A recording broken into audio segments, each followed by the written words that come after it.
మళ్ళీ చెప్తున్నా, గుర్తుపెట్టుకో. తప్పు చేసి నువ్వు సుఖంగా ఉండలేవు, ప్రశాంతంగా తినలేవు, ప్రశాంతంగా నిద్రపోలేవు. అదంతే. నీలోకి దేవుడు తన పరిశుద్ధాత్మను పంపించాడు.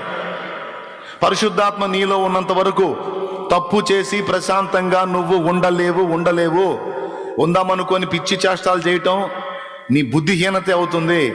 ఇప్పటికే కొంతమంది అలా ప్రయత్నం చేసి ఇప్పటికే సగం తెచ్చున్నారు. ఎవరు ఏమనలా, తమను తామే పొడుచుకున్నట్టుగా గందరగోళం అయిపోయి. అదంతే. ఆ సిస్టమ్ దేవుడే పెట్టేశాడు మనలో.